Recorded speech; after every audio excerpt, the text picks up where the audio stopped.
Salut à tous, vous êtes sur Stratégie. Moi c'est Samy et aujourd'hui je suis en collaboration avec Puma. On va aller au Mans pour interviewer le joueur de basket Terry Tarpey. Aujourd'hui on va faire une interview d'une demi-heure avec Terry Tarpey. J'ai posé mes caméras qui sont juste ici. L'interview elle se prépare avec un appel déjà avec Terry. On échange un petit peu mais j'ai pas envie de trop creuser parce que s'il s'ouvre à moi une première fois, ce sera moins naturel à la caméra. Donc moi pour avoir leur confiance, je leur raconte mes histoires à moi, je baisse un petit peu ma garde avec eux et c'est ce qui me permet d'avoir une relation beaucoup plus à l'aise avec eux quand je viens là où ils s'entraînent, là où ils jouent. Je suis en train de faire mes paramètres des caméras, histoire d'avoir tout de près, l'audio, les vidéos.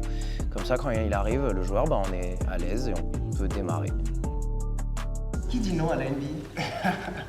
C'était le choix de carrière, vraiment c'était entre l'équipe de France après, pour le workout de Celtics. Quand un athlète cherche ses mots, quand un athlète raconte une belle histoire mais il a besoin de faire un petit tour dans son histoire et que moi en montage je me dis que il y a une trentaine de secondes où c'est pas intéressant, l'histoire n'avance pas, moi je peux couper, mais je peux couper naturellement, passer d'une cam à une autre. Ça fait pas un jump cut comme si on est sur YouTube en face cam. Et puis derrière, moi je vais sortir des petits verticaux sur mes réseaux en racontant ces histoires en moins d'une minute. C'était pas facile à dire non à le rêve NBA tout de suite comme ça parce que encore c'était pour moi les Celtics c'est que 3 heures de chez moi. Je peux être là vraiment le lendemain. Et tu étais aux États-Unis à ce moment-là en plus. Ouais. Je peux être là cet après-midi. Donc c'était chaud, mais encore, je pense que j'ai pris le bon décision. Et... Abonne-toi parce que cette semaine on révèle tous les secrets de Terry Tarpey. Pendant l'interview, on ne cite pas forcément la marque à haute voix, mais par contre elle est toujours visible. J'ai pris des plans d'illustration de Terry. Donc pendant qu'il va répondre, je vais peut-être utiliser des plans serrés sur une chaussure, sur un vêtement. Et moi ça me permet un petit peu de mettre en avant la marque sans avoir besoin d'avoir un discours commercial ou un discours vraiment technique sur les habits ou les chaussures. Axel c'est un ami photographe. Puma ont besoin de mettre en avant des produits, de mettre en avant leur athlète aussi. Et pendant aussi le shooting, il a pris des photos qui vont être des photos backstage que je vais pouvoir utiliser pour mes communications à moi.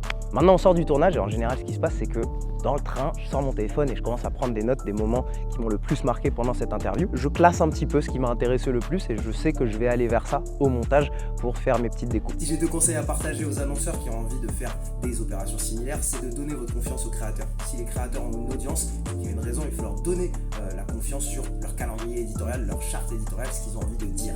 Et deuxièmement, si vous êtes annonceur, vous avez sûrement un produit ou un service à mettre en avant. Il ne faut pas juste offrir ce service, offrir ce produit. Aujourd'hui, moi je remercie Puma qui me permettent de rencontrer leurs athlètes pro, mais votre entreprise, elle a d'autres atouts que le produit pur. Des partenaires, des lieux, des événements, vous pouvez utiliser toutes ces ressources pour aider le créateur à créer quelque chose d'intéressant.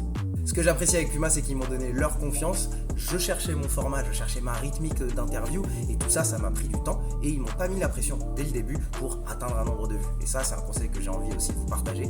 Ne mettez pas la pression sur vos créateurs dès le début pour avoir un nombre de vues. Si vous voulez atteindre un certain nombre de vues, un certain nombre d'impressions, un certain nombre de commentaires, d'interactions, mettez cet objectif sur 5 contenus, 10 contenus, quelque chose de un peu plus long terme où vous pouvez échanger avec le créateur entre chaque production.